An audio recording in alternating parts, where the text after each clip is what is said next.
So I'm sure most of you have heard something about blockchain.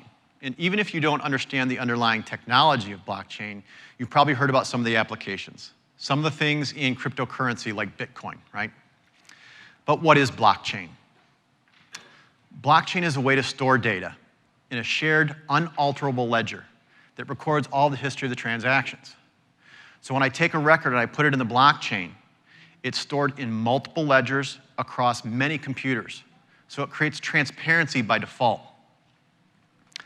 It also provides us with a very secure environment. And that environment is allowed or provides the ability for us to make trust with all the participants. So we're probably used to centralized and decentralized network systems for the most part. But a blockchain leverages a distributed network system. And that allows them to create a process where there was no one authority that has control over the blockchain as a whole. So that creates that trust relationship between all the participants again. But when we start to look at the transactions themselves and supply chain, we want to look at reliability and integrity for a supply chain. And blockchain provides that by default. So what does blockchain provide us? It provides us with consensus.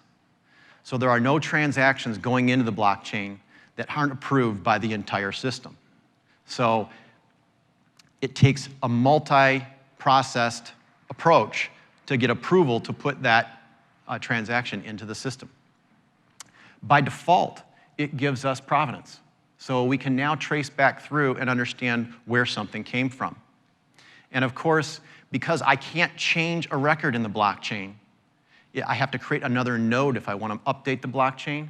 It gives us that immutability so that I know everything in there is always accurate. So one of the things that we want to think about with supply chain in this fashion is that it's going to improve the efficiency and the transparency for our supply chain, but it's also going to improve some of the processes behind the scenes, everything from the warehousing and the delivery to our payment structure. Okay, so let's take a look at what spatially enabling blockchain looks like. So what you're seeing here is a sample application that Konstantinos put together, and we're showing a shipment that's going from point A to point B. Could be from your manufacturing facility out to a distribution facility. And as we look at this, what we see is each of these transactions happening. And the supplier, for instance, is putting in that transaction, what he sent, where he sent it.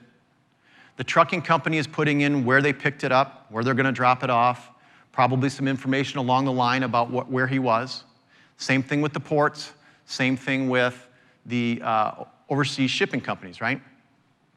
But these transactions include with them the location and status of the shipments along the way. And since I have a perishable product that I'm shipping at this point in time, I want to make sure that it didn't exceed a certain temperature. So from an attribute information, I'm also tracking the temperature, the average temperature, and the actual temperature to make sure it didn't exceed the range I need for my product. Now, we can also take a look and understand where we're going here. So in this particular example, we're going to start in the Port of Miami, and we're going to move over to the Port of Rotterdam. And then eventually that product will move from the Port of Rotterdam over to our distribution center in Venlo. Now, I mentioned the transactions, and I mentioned that we're tracking that temperature, right? So one of the other things you can see here is that we've got certain areas highlighted in red. So what that's telling me is that I've exceeded the temperature threshold that I've set at 90 degrees. So I can interrogate those temperatures, and I can understand if that's had an impact on my product.